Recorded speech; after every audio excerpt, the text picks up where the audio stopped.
Karl, hello, sir.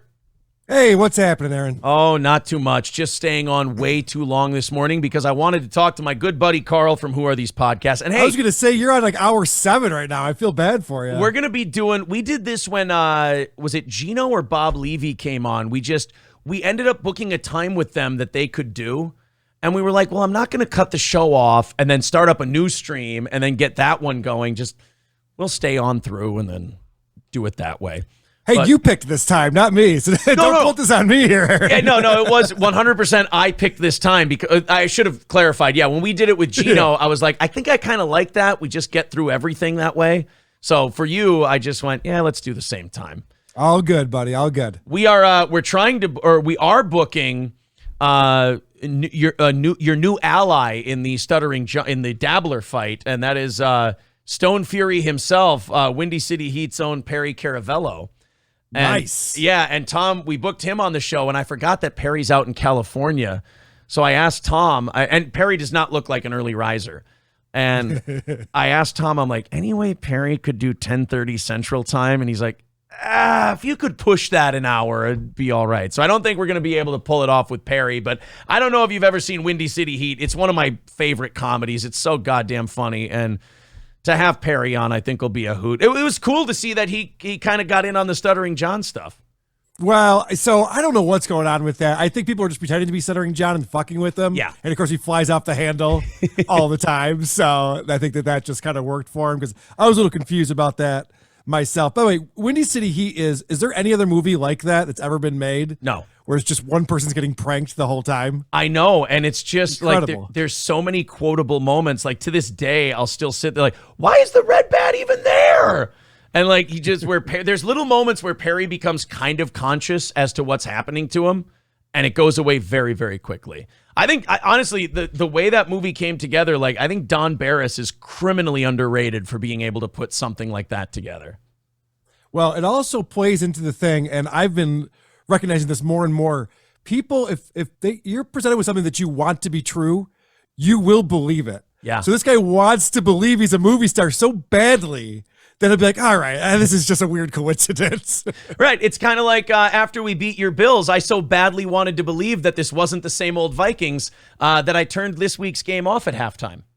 Yeah, I knew we were going to get into this kind of talk. By the way, that Bills-Vikings game, I'm so sick of this 4th and 18 catch made by Jefferson. They're like, wow, he made a one-handed catch. No. The Bills defender had 2 hands on it. That was a 3-handed catch. We caught that ball. You're welcome. Here you go. Here's the ball. First down and 10. Go for it. I mean, thanks for the help. I appreciate it. I mean, if the media is going to suck our dick and tell us we're amazing, it's not like we're going to sit here and go, no. We'll let Bills fans do that. Yeah, Bills fans will do that part. That was one of the craziest games I've ever seen in my life. Yeah. The Bills find new and innovative ways to lose. It's really unbelievable. Yeah, the audience will know this because I never mention it. I haven't mentioned it 9,000 times before in the last 4 or 5 years. But I was actually at the Minneapolis Miracle. I was at US Bank Stadium for it. And I will tell you that the stress I felt during that Bills game was far higher on the Richter scale than the Minneapolis Miracle. Because people forget, until the actual catch, the actual Minneapolis Miracle, we were all pretty much deflated. And it was done. And we were like, well, this shit happened again. Here we go. And then the catch happened, and it was total euphoria. Whereas the Bills game is, well, I can give up on this one. We're down by about 3 scores. And I was like, oh, shit, we're back in it. Okay, cool. Oh, my God, we've got a chance. And then it was, we're on the goal line. We're going to win this thing.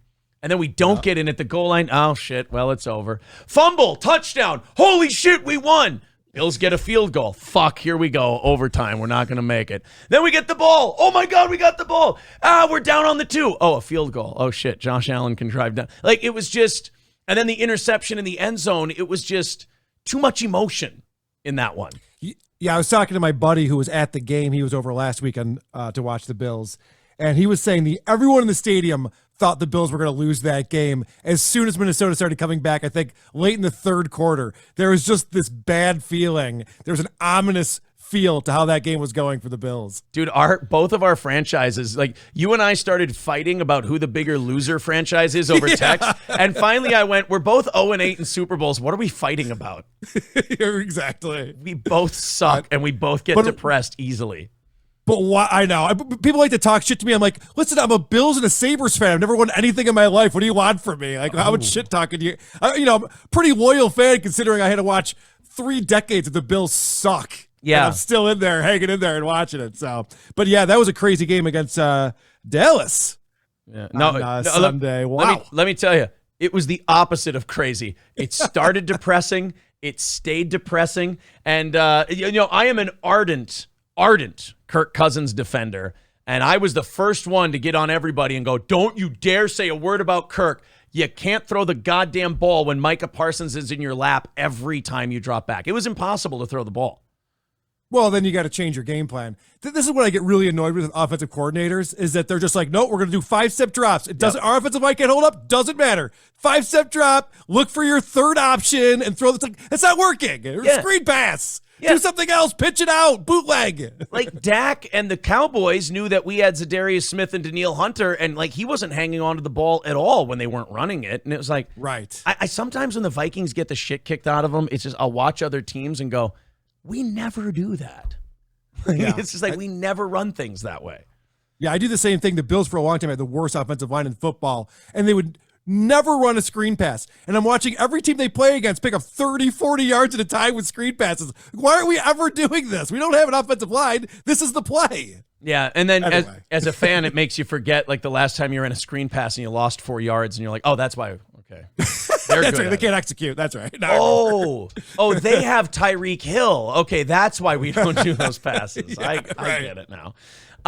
You have boy, you got a wild hair up your ass with Shuli and Kumia and those guys, and you guys decided to take this Stuttering John thing and blow it up and put hundreds of people in a room over the course of a couple of days and do DabbleCon. What is it, February 2nd? February 3rd and 4th, Friday and Saturday in Rochester, New York at the Comedy at the Carlson. And if you go to WATPlive.com, you can get more information about the events that we're throwing as well as purchase tickets. There's 4 different events throughout the weekend, but there's actually multiple events within each event. So we have a stand-up comedy show Friday night followed by karaoke. We're doing live Who Are These Podcasts and a live Uncle Rico show. We have the first ever Dabby Award ceremony, where we're going to be handing out some pretty coveted awards, the Dabbies, as they're known. Is John winning all of them?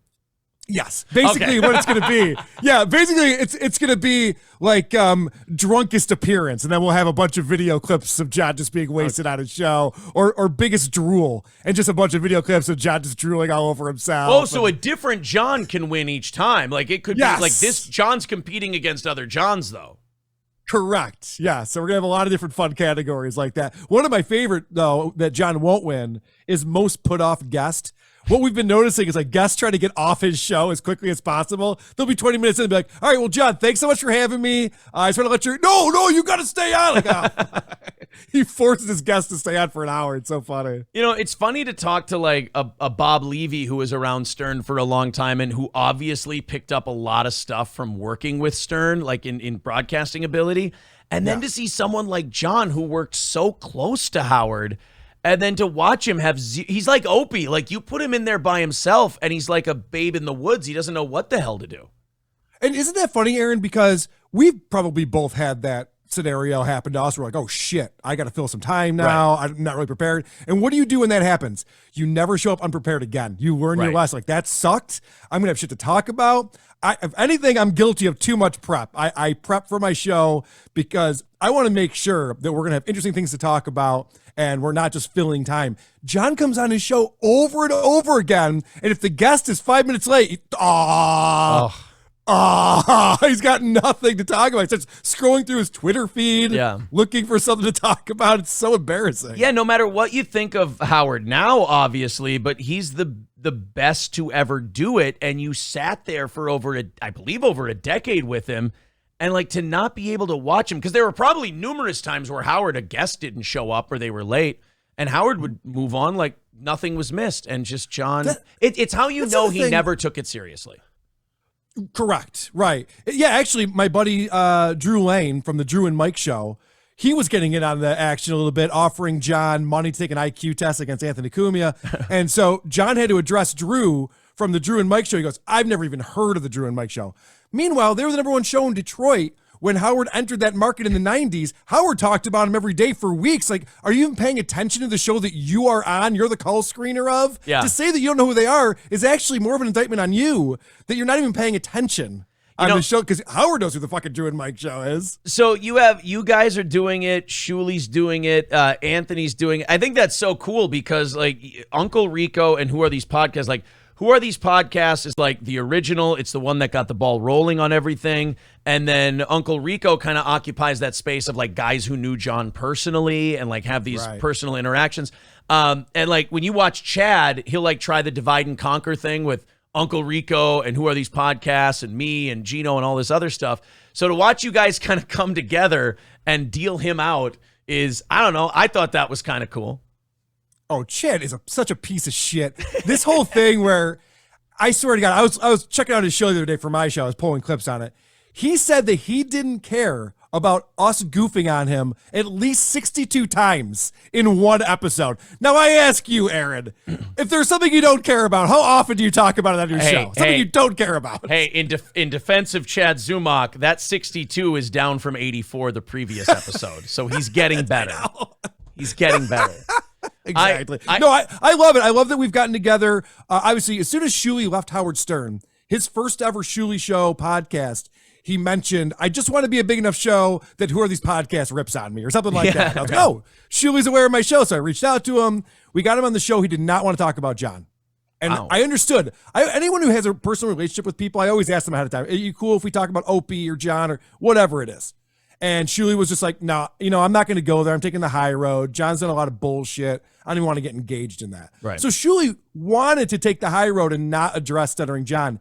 And John kept hammering Shuli over and over again to the point where Shuli put his hands up and goes, all right, fuck it. Gloves are off. Let's go. So John created, the Uncle Rico show. Yeah. Obviously. But also, I mean, the whole Dabbleverse. Yeah, the whole thing. I consider you a part of the Dabbleverse at this point. I am, I'm like one of those, I'm like one of the teen titans of the Dabbleverse. I'm like kind of the outside, I'm like Nightwing, I'm not Batman. I'm not Superman. I'm not Cyborg or anything. I'm one of the teen titans over there. But when you make a cameo, when you make an appearance in the Dabbleverse, you're not out of place. Right. They go, oh, hey, look, Aaron, look, it's Nightwing. Oh, okay. Exactly. Now get the fuck out of here, Nightwing. It's Batman's turn. Nice to see you. You talk about so many different internet characters on your show. I don't know how you keep up with all of it. So I'm assuming the people who are watching this know what we're talking about because I'm kind of like going deep with everything. No, here. it's fine. Okay. Yeah. No, they know all the players. Yeah, we got and Chrissy kind of got all the heat for it. I don't want to be the guy who gets his headlines from the swatting or anything, but I was first. Then we brought the swatters over to her show. I mean, whatever. But we decided they came from Elisa Jordana's show. They were part of shit. Yeah, they were part of that community. Our boy Jake Hudson, we stopped paying attention to him, and he's a kind of mentally ill guy from Mississippi, and he went over to their show and their Discord and started really trashing Steel Toe, started giving away our show number. People were able to find all kinds of information from that. Oh, and we'd sent Jake merch. So he had like address information. So he started giving it to all these people and shitting on us so he could get attention from this new group of people. And then we found out who was doing what they were doing, traced it back to that. So we've actually added Elisa Jordana to our list of lolcows of characters. We did one on her yesterday, and she is, I hadn't really delved that deep into her. She's a problem, man.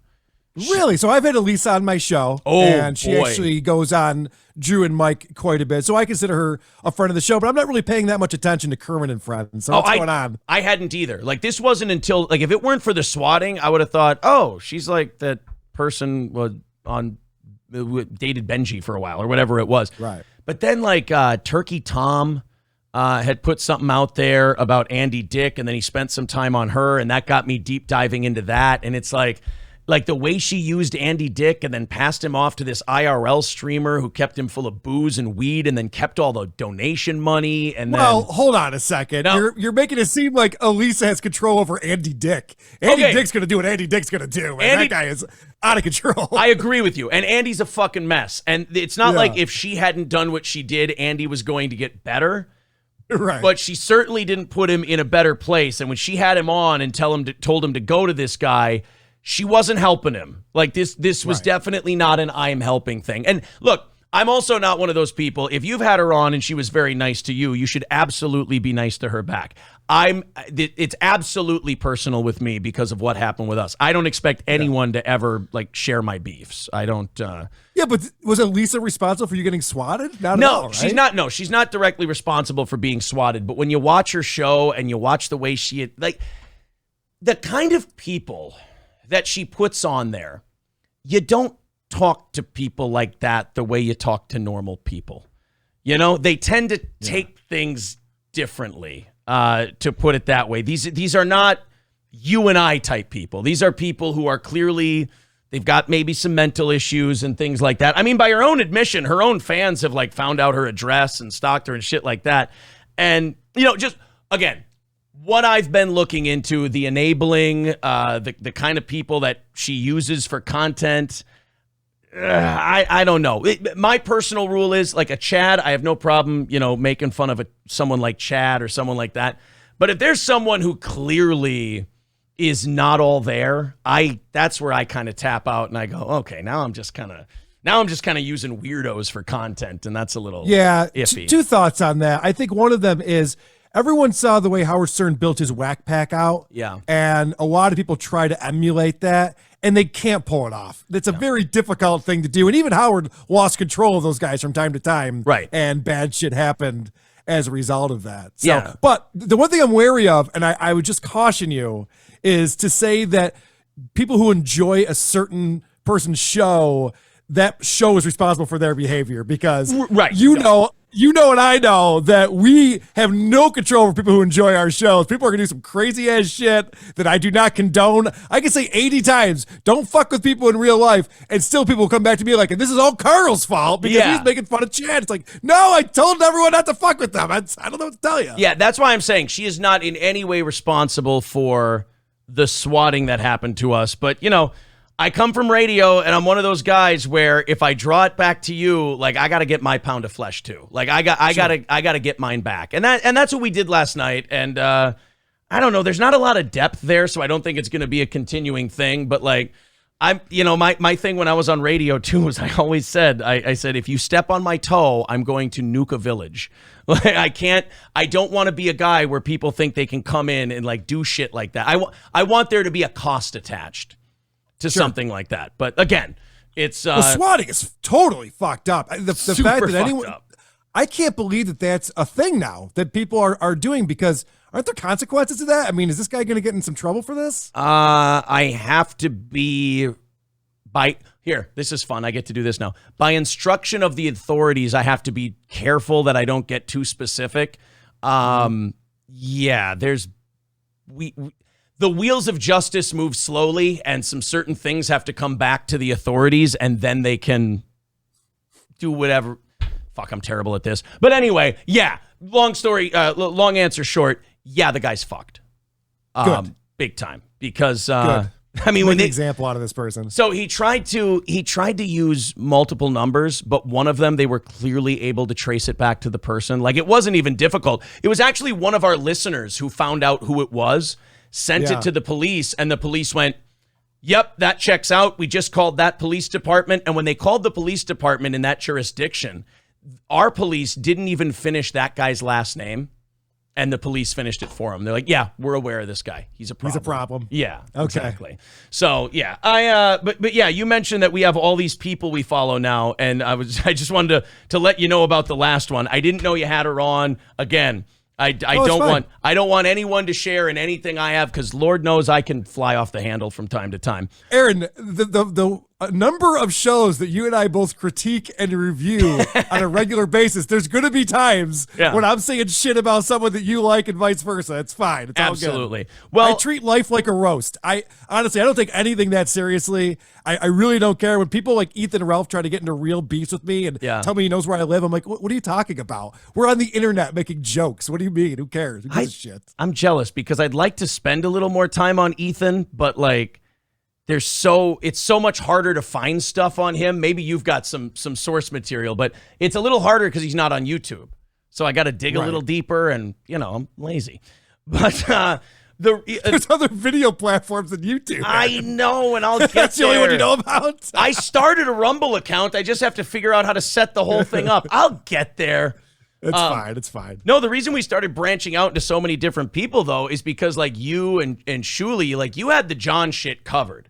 And we were like, all right, let's find some other people. And God sent me an angel named Chad Zumock, who, like, while everyone else was talking about John, we kind of snuck in. It was kind of after you and Anthony had gone after him like a year prior for the credit card stuff. So the Chad stuff had cooled down. We saw the video of Chad talking about how he was going to jump in on John stuff. And I sniffed this guy out immediately, as everyone else probably did. I went, oh, this guy's a clout-chasing phony. And then that was the turning point for me, too. Yeah, the more people started sending us more shit, we were like, oh, this guy's fun. Then it started bothering him, even though, I should say, it doesn't bother him. But it started to seem like he cared a little bit.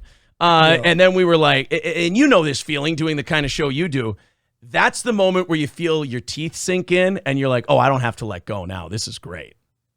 Well, the best was... Chad was recently on the show talking about how he never watches your show. I don't watch his other shows. So that just gives them it gives them clout, energy. If I don't watch it, it gives them energy, and if I don't watch it, it doesn't mean anything. And then he's talking about your hairline. He's talking about your wife. He's talking about where you broadcast out of. Like he knew every detail about the show. And you're like, wait a second, I thought you didn't care about these people. And it's very funny because you can tell he watches the clips we put out because he'll change his story. In the next episode he does after the clip comes out, he'll say, oh, they're in Minnesota.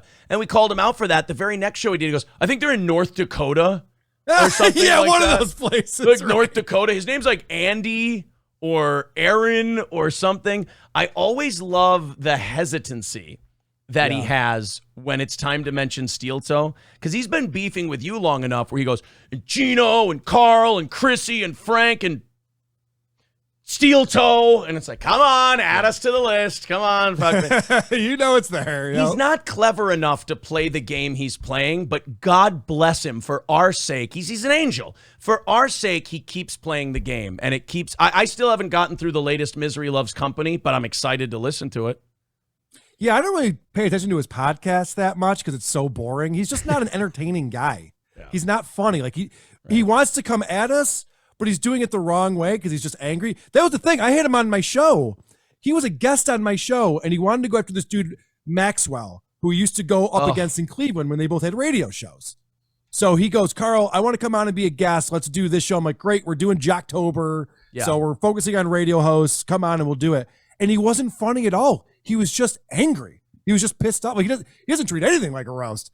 So I couldn't do anything with that. I'm like, Chad, this is a comedy show. I'm not here to tell this guy to fucking die. You know, like this. Chad just wanted to like bury this guy. Like, all right. I mean, I think he could live his life still. It's fine. We'll just goof on him if that's all right. Right. Chad doesn't have that, like, let's make fun of the guy. You know what it is, and not to get too psychological here, but like he talks about how he was the cool kid in high school. It really is. He either has kiss a guy's ass like Kevin Brennan, or he has, let's shove the nerd in the locker and be like high school bully mean. And the rest of us are like, no, dude, see, we're past that part in life. We just kind of want to tell jokes and make our friends laugh as we use this person as the target. That's it. And he doesn't get that, which makes me wonder. And when you did the Content House, Who Are These Podcasts? It kind of answered my question. How the fuck does this guy do stand-up? And the answer is he doesn't. Yeah, we have a stand-up set from him that a listener of our show recorded for us. And I was on with Chrissy and Anthony Cumia and Jen from the Jingles department. And we were trying to listen to, it was less than 30 minutes, this stand-up set. and we're just trying to listen to it and just kind of figure out, like, because, you know, Anthony does stand-up, Chrissy's a stand-up. They have some understanding of how this all works. So we're just trying to, like, figure it out. I think we got about 9.5 minutes in, and we just, like, I can't I mean, it's taking so long to get through this because it's so bad. And we just couldn't take it anymore. Like, all right, move on. Let's talk about something else now. So bad. Yeah, it was really tragic. But look at you, people surreptitiously recording Chad and sending it into you become a little Karl Redbar over here. Oh, What's no, going God, on? no, please. We Karl Redbar? What is this? What's the bit called? The Spy? Oh God, I can't remember what the fucking segment's called. The Spy and are we at Spy and the Pry with Karl? Somebody said, I forgot who said this, but I thought it was perfect, that Redbar is the evil Karl from Who Are These Podcasts. Yeah, I think that's pretty accurate. Yeah, so no, I'm definitely not Mike David. There's something about the way he goes after people that's not fun. Right. And he can be funny and he can be interesting, and I'm not, like, his show's too long and I don't totally get it, but he doesn't have that element of fun. He just seems really mad for real all the time. That's kind of where I had to draw the line, because like I said, I'm not ashamed to say, a big Redbar fan for years. I thought what he did was very funny, but when he came back from being sick, there was an element where, like, the light was gone and, like, the humor was gone, and it was replaced by just, I don't know. It felt like I got that vibe, almost like a Kevin Brennan kind of vibe, where it's like, and again, I like Kevin Brennan, I respect Kevin Brennan, but, like, there's that. The humor is gone, and now it's just, I'm angry at what this is, and I'm going to show them how much fucking smarter I am than them. And that it's like, that's great for a vendetta, bad for an audience member. Right. And I'll say this. I know people who know Mike David in real life, and they will tell you he's not a fun guy. And I think that's one of the things, that's one of those elements where your real personality obviously is going to come through in your show and what you're doing. Right. Anyone that you'll meet who hangs out with me will tell you I am always up for a good time. I'm not angry at people. I'm always having fun. But when you see a guy like Mike David, who, by the way, like Stuttering John, aged about 10 years in 2 years time. Yeah. Yeah. And I know he was sick, and that's probably part of it though too. It's like, sure, when you talk to people who know the guy and they're like, oh no, he's not putting that on. He's pissed off. He's an angry dude. You're like, yeah, that's not fun for me. I don't enjoy that. Yeah, I think shit happens to people and they have a hard time letting it go. And, you know, like you said, he is sick. I hope Chad's okay from his car accident. I hope Mike David gets better. Like you said, come on. I think he was in a car accident. I mean, sure, he reached for a couple things, forgot he was hurt, and then went, ow, ow, ow, ow. I saw that. You're right. The acting should have been in, like, a personal injury attorney commercial. Yeah. But it's like that Brady Bunch episode where she drops the book and the guy turns his head real quick. He's like, oh, shit, I forgot I have a neck injury. Like, someone could, like, easily fool Chad into proving that he's not hurt. But yeah. That whole thing is, I feel like Chad's kind of stuck on the car accident thing because Anthony was actually Gino and Bob Levy got to call him out on In Hot Water right away as it happened. And then Anthony called him out right after that. And then, God, Chad with his copes, he's like, oh yeah, someone sent me a message and said Anthony was talking about it. No, you were fucking listening because you wanted Anthony to mention it and you called in right away. But like the cope that he had to pull was like, oh yeah, I've really been in a car accident. And then Anthony's like, why did you mention that the other guy didn't have insurance? That doesn't make any sense. That doesn't matter. And Anthony right away goes, you were setting up a GoFundMe. You're setting up like an angle on this. So now Chad's kind of fucked because he has to still sell the car accident, but anything he was going to do to try to raise money on it is kind of fucked now.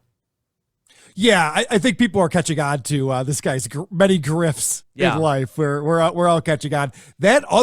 He was like, we talked about Stuttering John talking about donate to my Patreon and my PayPal, and I'll give it to this person for chemo treatment. Chad Zumock did that shit months before that with some buddy of his who got into a car wreck in Cleveland. And he's like, I'm going to give 100% of my Patreon money and 75% of my merchandise sales to this guy over the next 2 months. You're like, dude, what you're saying right now is insane. Because who's keeping the accounting on this? I want to see Chad in a spreadsheet going, all right, hold on a second, 0.75 times sell C1. Yeah. Okay, yeah, that's the amount of money to go to. It's like, there's no way he's keeping track of this. Yeah, and that is a terrible thing to do. And may I just, it reminds me, may I say, guys, we are currently taking donations for Gino Bisconte's cirrhosis of his liver. We will be giving 75% of that to Gino, a dear friend of the program, and we want to make sure he gets better. So if you just send it to the Steel Toe PayPal, we will make sure that gets to That's an important charity, too, because I know what Gino will do with that, having spent some time with him. He will turn that money into whiskey, and he'll clear up that health issue right away. He's a goddamn magician, that man. He really is. He's something else. No, it's, actually understanding Gino and getting to know Gino how I have has actually kind of, it's also what kind of changed my opinion on like the Mike Davids of the world, because his point, and he may belabor it a bit, but Gino's point of like carrying that shit around and being that way ages you and makes you sick and everything else, it does kind of like shift the dynamic on how you used to see Gino. Like for me, when I didn't know him after the Brennan stuff and the Pat Dixon stuff, and then to how I see him now after listening to the guy, and you're like, you know what? He may be shouting it at a remarkable level, but it makes sense. Yeah, Gino's another one of these guys, and listen, I've spent some time with him. We spent the weekend together at Content House. I've hung out with him a little bit here and there, but he's one of those guys who's so genuine, and he's just always out for a good time. You're not going to see Gino and leave in a bad mood afterwards. Sure, I can definitely see that. But no, guys, his liver is, I'm not a doctor. His liver, as I understand, is fine as far as fine can be. There is no collection. Don't worry. But back to Chad. You guys talked about him on your latest episode, and you went through his appearance on a podcast. And we're only going to play this clip because every other clip from that podcast that's playable, you guys nailed it. You hammered it home. But I really want to play the clip tonight on our show of him pulling out 20s and I think a loose 100 to prove to people that he's not broke. So embarrassing. And I've got to say, if you're going to be the I don't care guy and people don't get to me, you cannot let them make you pull money out on a podcast that has 150 views. That is not a winning move. Also, Aaron, and I pointed this out on the show, but I've never seen someone prove they aren't broke by pulling out cash. Right. Cash actually is what poor people have. Yes, I told you that yesterday. We were texting, and I go, Karl, I don't think I've ever carried any amount of cash near that since like I was in a casino last. Like that's just. Or if you get paid cash for a gig, like I know from playing in bands and stuff that a lot of places they'll collect door money and they'll just hand you $700 cash. Hey, thanks for playing the show. Yeah. And so you'll have that money for. Before you deposit it, right? You'll have some cash on you. So I'm guessing that Chad just got handed money for opening for Brewer. And so he's going, look at how much money I have. It's like, yeah, you did one gig for a guy who's famous. Yeah. That's not impressive. And then he tells people like, I opened for Jim Florentine. Well, yeah, I mean, I don't mean to brag here, but I did too when he was in New Ulm, Minnesota. The club asks you to do it. It's not like Florentine's like, Chad's my guy. I fucking love Chad. You got to have him open for me. No, the club was like, Chad, can you open for Florentine? We need somebody who will work for a reasonable price. And then in Chad's defense, I think that Jim and him are friends. I think that Jim does. Listen to this though. I think that Florentine does bring Chad on for shows. He's not his only feature act by any means. My buddy Vinny Paulino does shows with Florentine. Was in New York State, and you've done it, and everyone's done it, but. The thing that we have to know about this is that Jim Florentine is probably the nicest guy on the planet. He is. He's I've really never nice. Met someone sweeter than Jim Florentine. And it's so funny because his act is all about like, oh, look at this asshole. What a fucking dick, And then when you actually talk to him, he doesn't have a bad word to say about anyone. Dude, he's just the nicest guy around. I like after the show, like I kind of had like almost the pro wrestling attitude of like, I'm not going to go, talk to the main eventer. I'll go over here with the people I'm with and have my drink. But I did want to get one picture with him quick. And I asked him, and like I get done taking the picture, like, where are you going? And I'm like, oh, I was just going back. No, hang around. Let's have another drink. What are you drinking? And he's like the nicest guy, and he wants to hang out, and he wants to, like, he doesn't just want to tell you stories. He wants to hear the shit you want to talk about. Like, way too fucking nice. Way too nice, Jim Florentine. I had the exact same experience with him. The last time he was in town, he came over to my house and did the show, but we went to his stand-up set at the club, and he was just hanging out with us afterwards. Like, he wouldn't let us leave. He's like, oh, come on, let's hang out. Yeah, he's got another show to do, And it's like, all right, you go do your other show, Jim. It's fine. We were going to leave, and a couple of the friends I were with, he goes, oh, you guys aren't going to let him stay a little longer? You're not going to he has to leave now? Come on, stick around. Like, it's like, God, what a nice fucking guy. Yeah. But, so anyway, so that's the only reason why Chad has a relationship with Florentine is because Florentine's just too nice of a person. because he's the goddamn Pope, basically. He really is. Minus the child. Well, you get it. You guys on your last episode, your last two episodes, your last couple episodes, found some brand new characters that I fucking love. Who was the one? Not the interview guy. I loved him. He's great. But who was the guy I was texting you about? What's his name? Because I could not get enough of that guy. Lorenzo Areola is the guy's name. And he actually reached out to us on Twitter. I don't get this very often, surprisingly enough. When we roast a podcast or goof on another podcast, they'll typically ignore us. Right. But this guy actually tweeted at us, and it was really funny. He sent a photo of himself holding a gun up to his head, talking about how he's listening to us review his show. And then he sent another photo where he's standing in his garage with a noose around his neck, holding out a selfie stick, like standing on a chair. I'm like, okay, this guy's fucking hilarious. Yeah. He gets it. Well, and you could tell during that episode, too, like, it was you and Chris, right? Yes. Yeah, and you guys were on there, and you could tell you guys started from like, oh, we're going to pick on this guy. We're going to make fun of him. And it went from that to, by the end, you guys, I fucking love this guy. Yeah, I think I was starting to recommend the show to people by then. I'm like, I'm going to listen to this just on my own time. This is actually really funny. Maybe it was Crows who was on the show. Oh, yeah, you're right. You're right. It was Crows when you guys did that. But, yeah, if you want to check this guy out, Funky Eskimo is what he goes by on social media. So if you look up Funky Eskimo, you could find him. But, yeah, his show is called That's All Funny. And it's a guy who just does a show by himself. It runs 14 minutes an episode. He does it just about every single day. And it's just the most random nonsense. And at first you're like, oh, this guy's obviously retarded.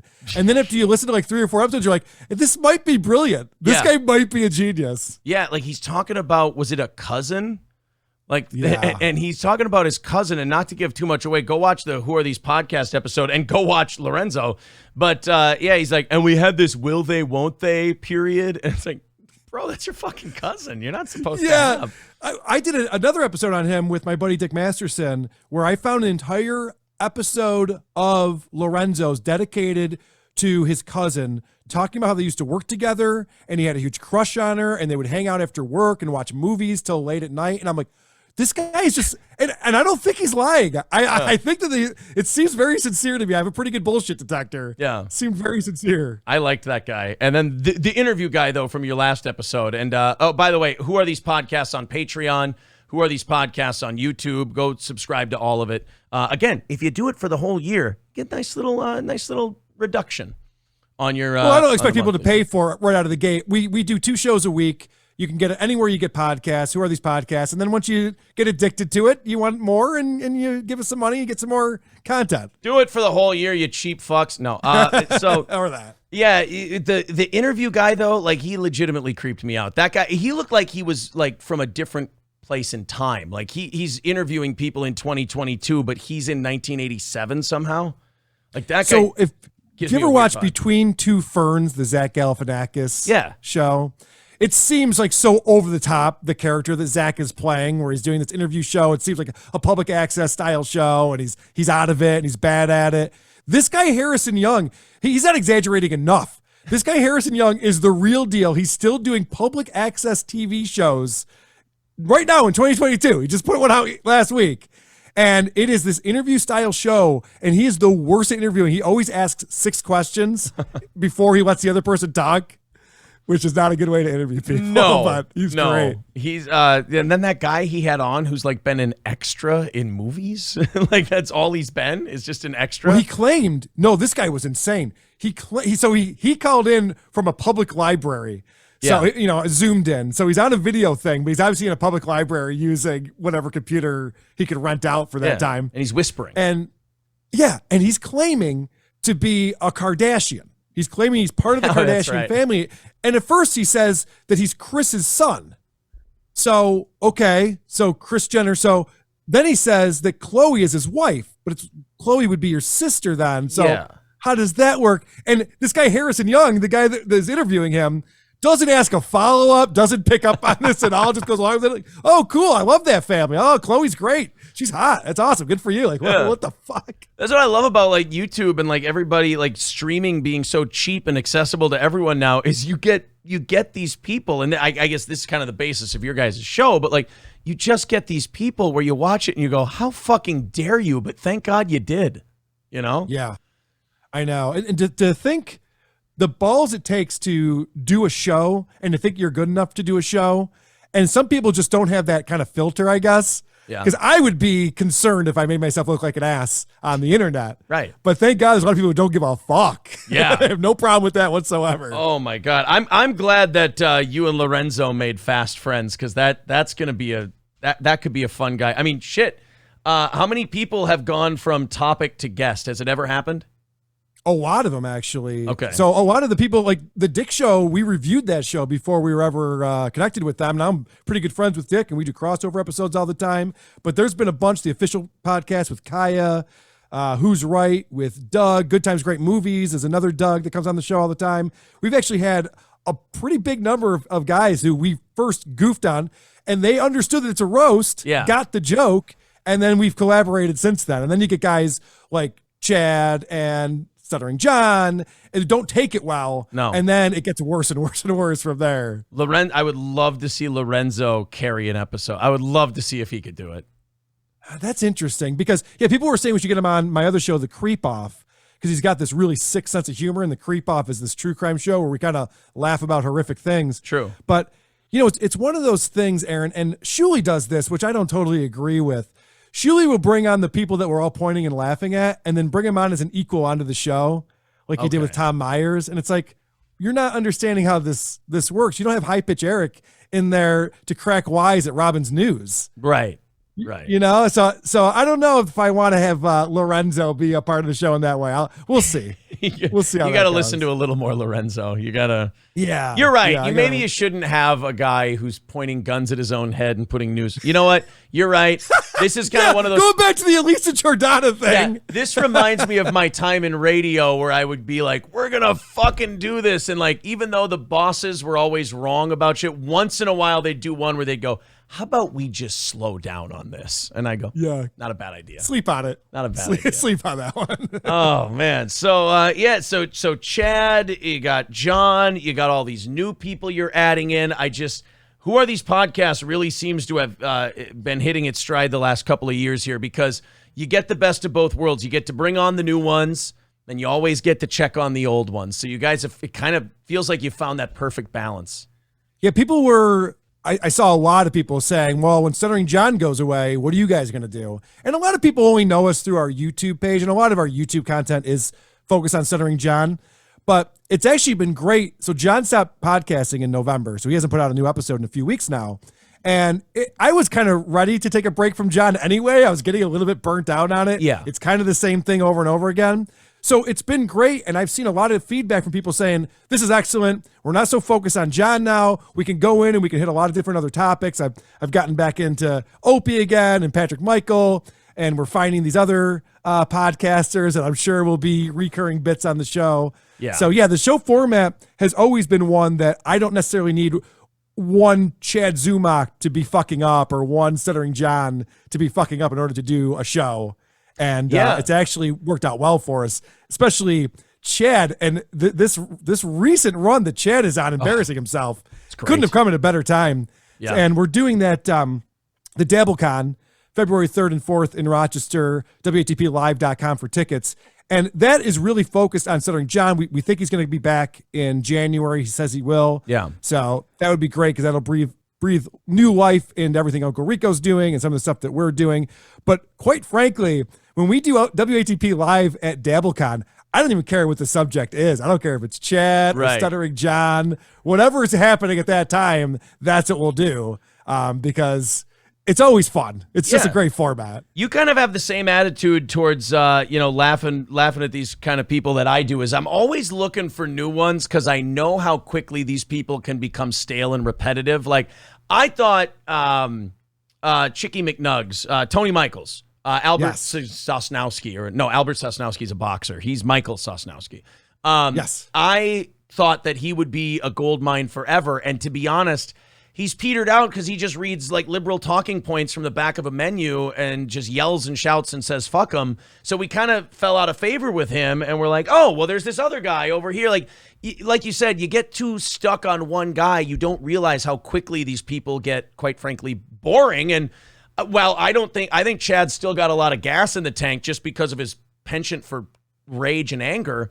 That well will dry up someday too. Oh yeah, of course. But I love the fact that there's already a subreddit for Chad, dedicated to Chad. You see that? You part of that one as well? Yeah. Oh yeah. So some of these things, they take on a life of their own, because especially with Stuttering John, that Dabblers Anonymous subreddit started in the Who Are These Podcasts subreddit. And one of the moderators was like, there's too much Stuttering John content in here. This isn't all about Stuttering John. Take that shit somewhere else.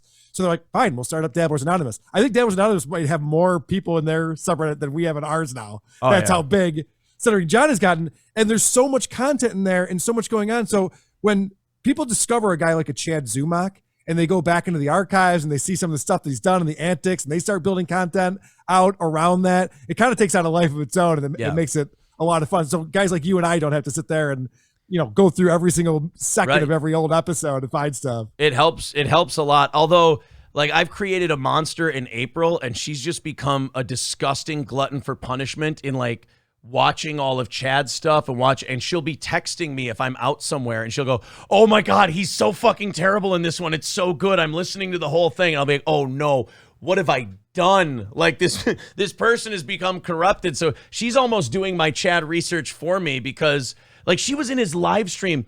We took the kids to a skating place, like roller skating and stuff, and they were having a great time. They were all on the floor, and her and I were like, okay, well, they're having a good time. And she goes, oh, Chad's live.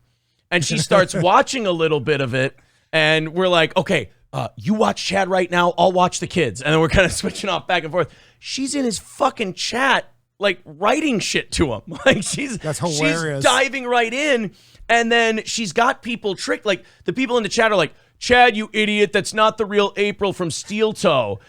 And I'm sitting there going, no, she really is. She's 100% the real April from Steel Toe. And I don't think he knows her name. So he was like being really nice to her. And like somebody asked them to rate the girl from Steel Toe. She's like, oh, she's a Minnesota 9 for sure. I don't know how that guy got him. And then April's writing in the chat, thank you for the nice compliments, Chad. I really appreciate that. He's like, oh no, people from Minnesota are great. I've been to Minnesota a few times. It's a nice place. Like, people are trying to warn him, Chad, that's April. And he's like, nah, it's not the real one. Like, I've created this fucking animal who's now like diving in with both feet on this stuff. That's hilarious, because Jules David used to be in Stuttering John's chat all the time. Yeah. And of course, it's not the real It's Jules not David. Jules, no. So I people just assume if someone has a name of one of the foes or something in the chat, that it has to be a troll doing that. So that's hilarious. That's actually April. Yeah, chatting with them. She flipped it a little bit. Yeah, it was a fake. Well done. It was fake Jules, real April. You can only watch kids go around a skating rink so many times. You need something to do. No one's broke their head yet. Great, I'm watching Chad. Right, we're okay. Karl, DabbleCon is coming up February 3rd and February 4th. I heard a rumor that it was sold out, but I'm guessing someone was fucking around. You guys don't want to say it's sold out when it's not. It's not sold out. Yeah. No. How can people get tickets, and how can they join you at DabbleCon in February? WATPlive.com will take you right to the event page where you can see all the different events that we have, and you can purchase tickets for those events. There's a VIP weekend where you get everything, including the VIP meet and greet. And I don't know if we mentioned this, but yeah, it's going to be all the guys from Uncle Rico. So Bob Levy, Mike Moore, Shuli Egar, myself, and all the characters from Who Are These Podcasts. And then Anthony Cumia is coming in with Missy B, and also Chrissy Mayer's coming in. So you can't have a DabbleCon without Chrissy Mayer, who started it all. She did. Yeah, so, the term dabbler comes from her. Her and her fake swatting. You know what's funny about that, though? What? Somebody pointed this out to me. So that all started because Chrissy asked John if he dabbles in comedy, and John took offense to that. Right. And was like, how do you not know I'm this amazing stand-up comic? And a year before that, I had Eric Nagel on my show, and Eric Nagel used that exact term to talk about Stuttering John doing comedy. He goes, yeah, I think he dabbles in stand-up.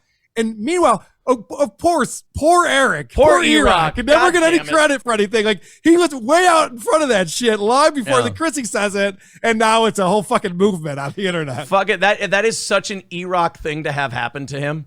That he doesn't get credit. I don't know if you know this. Chad doesn't watch any of our show, but he did watch my E-Rock interview. I don't know if you knew this. I was starstruck. I could barely speak during our E-Rock interview. I think Chad misunderstood starstruck with A, respecting one of your influences, and B, E-Rock and I were having a genuine good time in that interview. And maybe it was the happiness and jovial attitude of the interview that confused him, because when he gets on a podcast, it really just goes from blank stare to rage in no time. Yeah, when Chad tries to figure out other people's interpersonal relationships, like he's constantly saying that I'm kissing Anthony's ass. We're all just kissing Anthony's ass, and that's why we have this relationship. Like, Chad doesn't understand relationships with people. Right. He doesn't understand how you might respect E-Rock. E-Rock likes what you're doing. You guys can come on and talk about radio and have a good conversation about things. Like, in Chad's world, that doesn't exist. Nope. He's like, all right, what's the power dynamic here? Who's kissing whose ass here? I got to figure that out. It's like, it doesn't have to be that way. Yeah, and like I went on the show like the day after, like Anthony saw something we did on Opie, and then followed me on Twitter, and then retweeted and goes, "This is fucking hilarious. Go subscribe." And like my head's exploding as like a longtime O&A fan, and like I said, Anthony's probably my biggest influence in broadcasting, and I'm just glowing over it, and I'm so excited, and then. Like everyone everyone who watches our show is like, "Oh man, that's really cool." And then Chad's like, "Yeah, even the steel toe guy is kissing Kumia's ass now." And I'm like, I guess if being really excited that like a broadcasting hero of yours laughed at you and called you funny, if you were a football player, it would be like Tom Brady going, "You throw a nice tight spiral." Like, holy shit. Dude, you know what it is? I just realized what this is. So you are on your way up. You're building an audience, You're building followers. The show is growing. You're doing great things. Obviously, WATP is on its way up. We're still growing and building an audience. Chad has been on the downside of his career since he got fired from the radio show in Cleveland. Yeah. And that's why he lashes out at all of us so much, because he's so butthurt over the fact that these other shows are growing and he cannot find an audience. He can't get 100 people to support him on Patreon. Yeah. And I hate to use the word jealousy because I feel like that's a cop-out. But Chad might be a bit jealous of guys like us. There's maybe, I mean, jealousy, I feel the same way you do. Like, I cringe a little if I say You should cringe a little if you say someone's jealous of you. That doesn't mean it's not true. But definitely there's maybe a level of dark envy there a little bit, perhaps, if we can't use the word jealous. One of the 7 deadly sins, maybe two of them. Yeah, and if you look at the way his gut is growing and his face is getting puffy, gluttony isn't too far behind. Yeah, okay, so there might be a bunch of them all mixed together on that one. And I hate when because people use that with me. If I rip on someone, they're like, "Oh, Karl's just jealous of them." And I'm kind of a weird guy. Jealousy doesn't play in my life at all. No. I'm like pretty happy with what I'm doing, and I'm kind of focused on what I'm doing, and things are good. So I'm not like a jealous guy, and I hate to put that on other people and say they might be jealous. So strike that from the records. All right, Chad's not jealous. He's getting along fine. He's doing well. He's sitting at the beach right now by himself with his playlist. He's got a sweet playlist. He's got his toes in the sand. He's doing great. Fucking, I keep thinking of when you mentioned that beach thing from that I'm quitting the internet thing he did, which isn't working out too well. I keep thinking of what my co-host Johnny said when we played that audio. He goes, "Why does he go to the beach? That can't be peaceful for him. Everyone keeps trying to push him in or blow him up with dynamite." I'm just like, God damn it. And then that started like a 7-minute devil's advocate fucking bit about Chad. And now we're going to have shirts now that just say on the back, "I'm a fan of Chad." And this take off from there. Karl, I have been on for nearly 6 hours, and I could stay on with you for 6 more. But DabbleCon is coming up February 3rd and 4th. It's going to be in Rochester, New York. Karl, what's the venue again? It's Comedy at the Carlson is the venue. You can get tickets on their site as well. Or you can just go to whoarethese.com. I have a link to those tickets, and also you can find all of our videos, all of our podcast episodes, everything that we've been talking about on here. Yeah, the link to the Who Are These Podcasts YouTube channel is pinned to the top of the page there if you want to go there. Also, Who Are These Podcasts on Patreon.